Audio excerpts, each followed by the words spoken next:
Hello everyone, this is Sachin Singh Rajput और आज अपन start करने वाले concept through previous year question series. तो इसमें हम लोग जो first previous year question solve करने वाले हैं कंप्यूटर साइंस सब्जेक्ट का, वो है थ्योरी ऑफ कंप्यूटेशन सब्जेक्ट का हम लोग सॉल्व करने वाले हैं।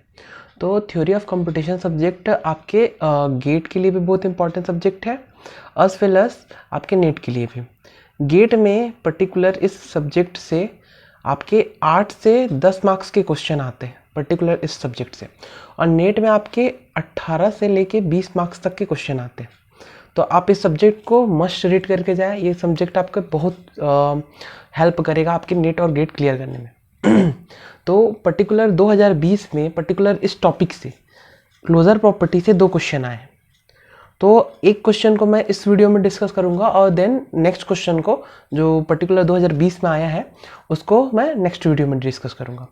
तो अब स्टार्ट करते हैं।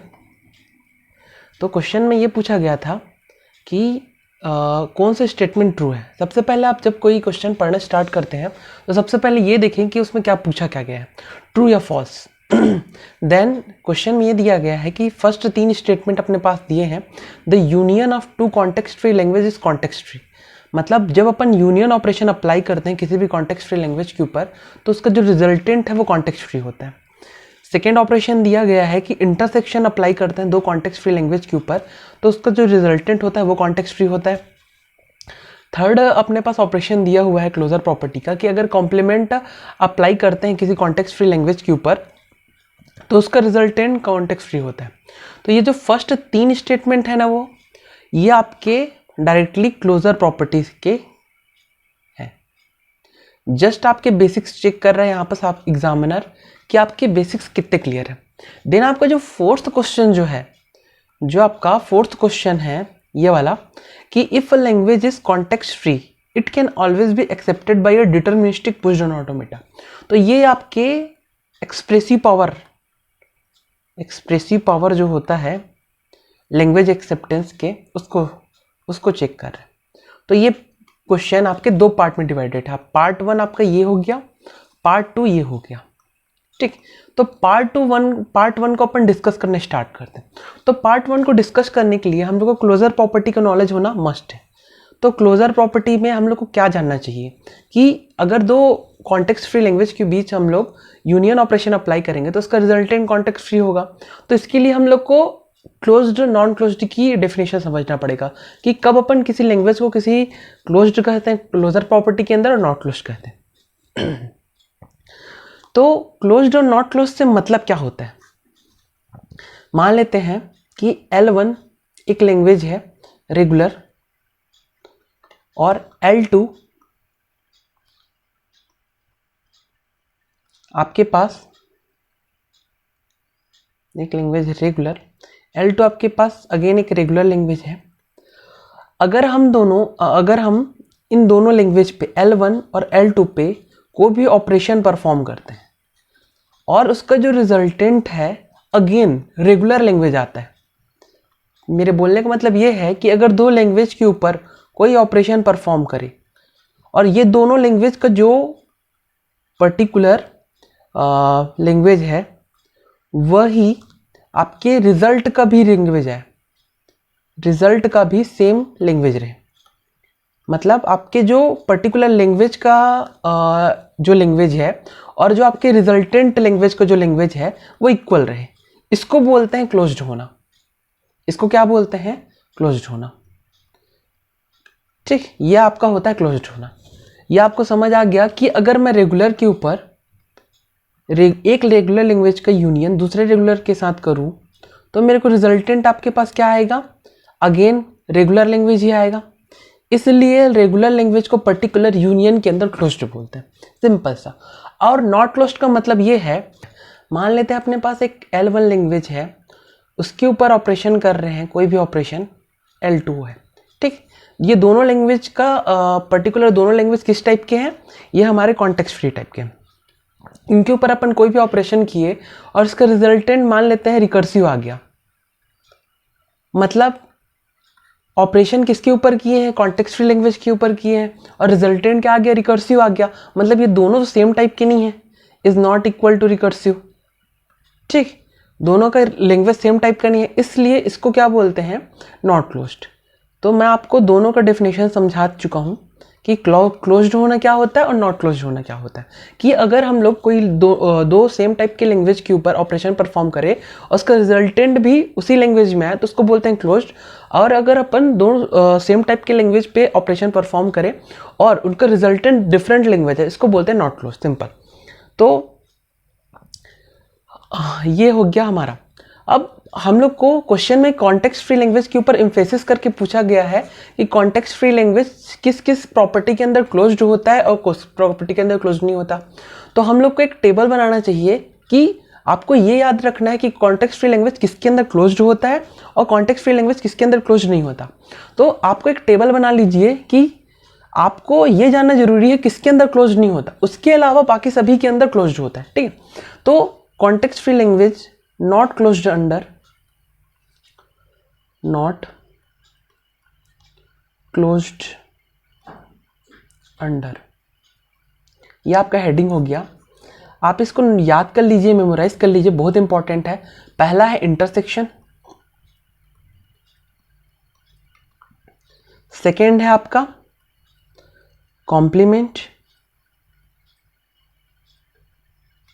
थर्ड है आपका सेट डिफरेंस,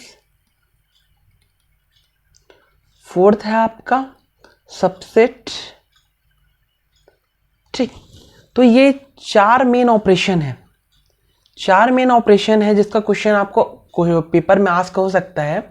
ये सभी के अंदर कॉन्टेक्स्ट फ्री लैंग्वेज क्लोज्ड नहीं होता।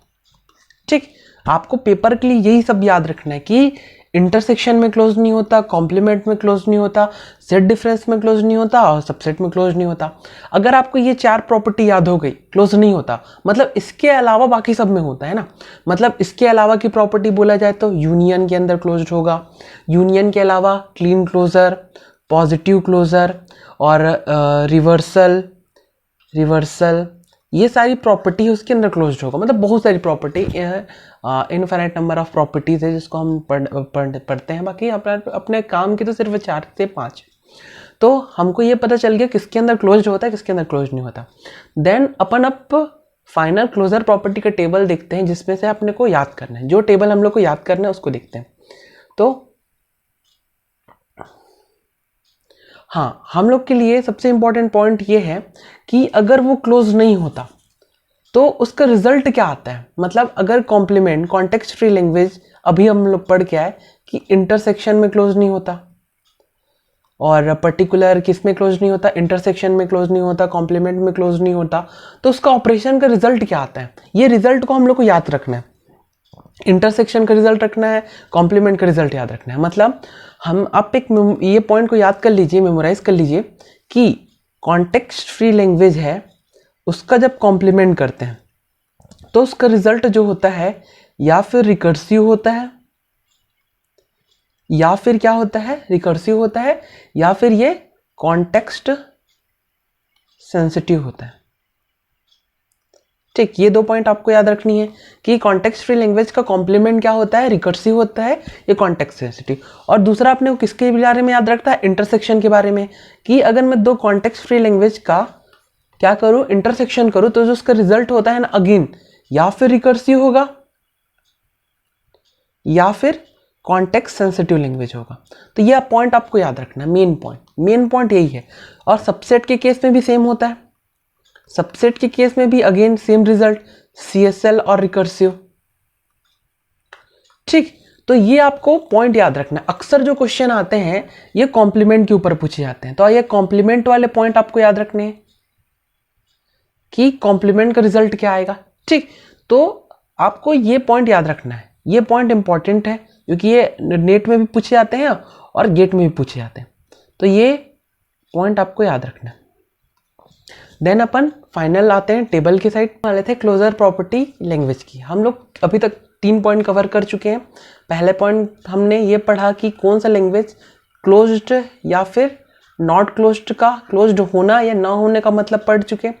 सेकेंड अपन पढ़े कॉन्टेक्स्ट फ्री लैंग्वेज की, क्या किसके अंदर क्लोज्ड होता है, किसके अंदर क्लोज्ड नहीं होता। थर्ड पॉइंट ये पढ़े कि अगर नहीं क्लोज होता, CFL अगर क्लोज नहीं होता तो उसका जो रिजल्ट आता है वो क्या होता है। ये 3 पॉइंट अपन पढ़ चुके हैं अभी ऊपर वाले 3 स्लाइड में। अब अपन देखते हैं कि हम लोग को याद करने वाले पॉइंट क्या है CFL के लिए। अभी जो पढ़े हैं वही, तो ये टेबल आपको बाय हार्ट होना चाहिए। ये टेबल से एवरी ईयर नेट में मिनिमम 1 से 2 क्वेश्चन आते हैं, 1 to 2 question every year ask from this table. तो आपको ये टेबल बाय हार्ट होना चाहिए।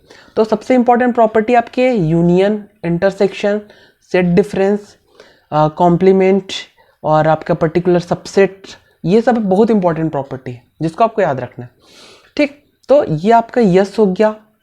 आपको याद किसको रखना है, context free language yes union के अंदर, ठीक, इंटरसेक्शन के अंदर नो, कॉम्प्लीमेंट के अंदर नो। ये 3 प्रॉपर्टी अपने को याद है कि इंटरसेक्शन, सेट डिफरेंस, कॉम्प्लीमेंट और सबसेट के अंदर CFL आपका क्लोज नहीं होता।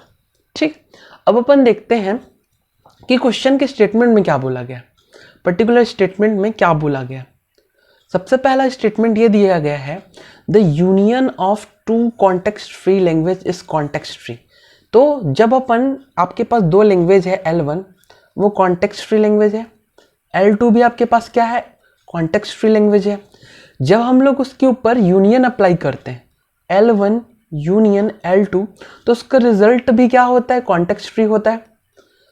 क्यों होता है, क्योंकि हम लोग अभी ऊपर वाले स्लाइड में पढ़ के आए हैं कि जो आपका कॉन्टेक्स्ट फ्री लैंग्वेज होता है वो किसके अंदर क्लोज्ड होता है, यूनियन के अंदर क्लोज्ड होता है।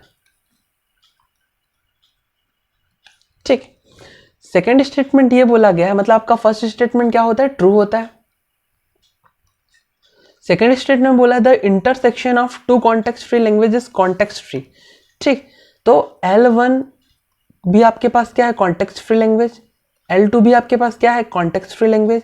जब उनके बीच में मैं इंटरसेक्शन करूंगा तो क्या रिजल्ट उसका कॉन्टेक्स्ट फ्री होगा, क्या नहीं होता, कॉन्टेक्स्ट फ्री लैंग्वेज उसका रिजल्टेंट नहीं होता, क्योंकि जो आपका कॉन्टेक्स्ट फ्री लैंग्वेज है वो क्लोज्ड होता है, क्या नहीं होता क्लोज्ड, इसलिए आपका स्टेटमेंट 2 रॉन्ग है। ठीक, स्टेटमेंट 3 में क्या बोला, the complement of context free languages context free. मतलब अगर मैं कॉन्टेक्स्ट फ्री लैंग्वेज का कॉम्प्लीमेंट करूं तो क्या मेरे को रिजल्टेंट में कॉन्टेक्स्ट फ्री मिलेगा, बिल्कुल गलत है, क्योंकि अपन ऊपर में पढ़ के आए कि जो कॉम्प्लीमेंट होता है वो कॉन्टेक्स्ट फ्री नहीं होता। तो आपके पास आपका स्टेटमेंट फर्स्ट करेक्ट है, स्टेटमेंट सेकेंड गलत, स्टेटमेंट थर्ड गलत। अब अपन स्लाइड 4 मतलब स्टेटमेंट 4 के साइड चलते हैं कि उसमें क्या पूछा गया अलग से एक्सप्रेसिव के बारे में। तो आपका जो स्टेटमेंट 4 है उसमें जो क्वेश्चन है वो पूछा गया है आपके एक्सप्रेसिव पावर के ऊपर, एक्सप्रेसिव पावर के ऊपर।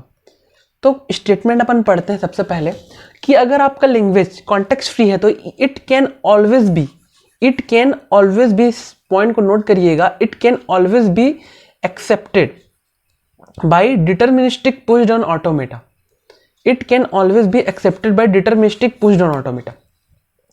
तो हमको पता है कि कॉन्टेक्स्ट फ्री लैंग्वेज 2 टाइप की होती है, डिटर्मिनिस्टिक कॉन्टेक्स्ट फ्री लैंग्वेज और non deterministic context free language, DCFL और NCFL। इसी को क्या, NCFL को ही अपन क्या बोलते हैं, CFL बोल देते हैं। तो DCFL को जो मशीन एक्सेप्ट करती है उसको बोलते हैं अपन DPDA, मतलब deterministic push down automata.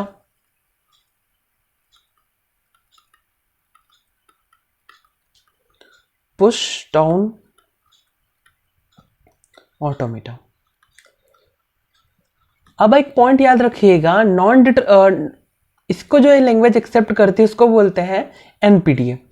NPDA की एक प्रॉपर्टी ये भी है कि DPDA जितने लैंग्वेज एक्सेप्ट करता है और NPDA तो करता ही है, उसके साथ एक्स्ट्रा लैंग्वेज भी एक्सेप्ट करता है। मतलब NPDA accept DCFL plus NCFL, मतलब वो दोनों को एक्सेप्ट कर लेता है, उसके पास कोई दिक्कत नहीं। मतलब मेन बात ये है कि NPDA जो होता है non deterministic push dot automata, non deterministic push down automata जो होता है वो डिटर्मिनिस्टिक पुश डाउन ऑटोमेटा से ज़्यादा लैंग्वेज एक्सेप्ट करता है। तो इस पॉइंट को आप अपने कॉपी में नोट करिएगा कि DPDA का जो पावर है वो NPDA से कम होता है। ठीक, एक्सप्रेसिव पावर मतलब number of language accepted by DPDA is less than number of language accepted by NPDA। तो ये पॉइंट आप नोट कर लीजिएगा कि डीपीडीए एनपीडीए से कम लैंग्वेज एक्सेप्ट करता है। तो ये पॉइंट आपके क्वेश्चन में 2-3 बार से भी पूछा गया है, तो ये पॉइंट आपको याद रहना चाहिए। तो यहाँ पर स्टेटमेंट ये दिया गया है, if a language is context free, context free बोल दिया गया है, तो डिफॉल्ट केस में क्या होता है, नॉन डिटर्मिनिस्टिक होता है। ठीक, नॉन डिटर्मिनिस्टिक मतलब क्या होता है, NCFL। ठीक, अगर ऐसा क्वेश्चन में अगर पूछा है कि अगर लैंग्वेज इज कॉन्टेक्स्ट फ्री, तो आप समझ इसको क्या अज्यूम करेंगे, NCFL, क्योंकि डिफॉल्ट केस में इसको NCFL मांगते हैं। It can always be accepted by deterministic pushed on automata, तो ये क्वेश्चन रॉन्ग होता है क्योंकि ऑलवेज भी एक्सेप्टेड नहीं होता, ऑलवेज तो हो ही नहीं सकता, क्योंकि NDFA का जो DPDA का जो पावर होता है वो NPDA से कम होता है, इसलिए ये क्वेश्चन आपका क्या होता है, रॉन्ग होता है। तो ये पॉइंट आप नोट करिएगा कि आपका ऑप्शन डी क्यों रॉन्ग है, क्योंकि जो आपका DPDA का पावर होता है वो NPDA से कम होता है, इसलिए कॉन्टेक्स्ट फ्री लैंग्वेज हमेशा एक्सेप्ट नहीं हो सकता।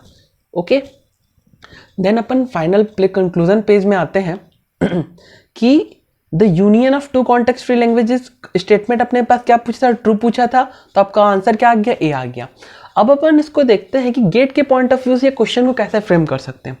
तो गेट वाले क्या पूछेंगे कि मान लीजिए इसको ट्विस्ट करना है, उनके पास एक क्वेश्चन का ऑप्शन रहता है MSQ क्वेश्चन ऐसा रहता है जनरली कि इसमें आपके पास निगेटिव मार्किंग नहीं होती, बाकी आपको अगर इसके मार्क्स चाहिए तो आपको सारे ऑप्शन को करेक्ट करना पड़ेगा कि जितने भी ऑप्शन उसमें करेक्ट है। ठीक, तो इसमें पूछ देता फॉल्स क्या है, और फॉल्स पूछने के बाद इसमें एक काम करता कि आपको ऑप्शन पूछ देता कि आपके पास 4 ऑप्शन है, गिवन 4 ऑप्शन में आप बताइए कि इसमें से कौन फॉल्स है। तो जब तक आपको कॉन्सेप्ट की क्लियरिटी नहीं रहेगी आप इसको कैसे टिक करेंगे कि आपका ऑप्शन 1 बस रॉन्ग है, आपको ऑप्शन तीनों को करेक्ट करना है, मतलब BCD आपके करेक्ट होने चाहिए। तो ये आपके गेट पॉइंट ऑफ व्यू से क्वेश्चन है कि गेट में MSQ ऐसे टाइप का पूछ सकते हैं, और आया भी हुआ है, जस्ट आपके एक डिसाइडेबिलिटी कॉन्सेप्ट है उसमें सेम ऐसे टाइप का क्वेश्चन पूछा गया है। तो अगर आपको किसी भी पॉइंट में अगर डाउट रहा तो आप मेरे से कमेंट में पूछ सकते हैं। Thank you for watching this video, please like share the video and subscribe my channel. Thank you.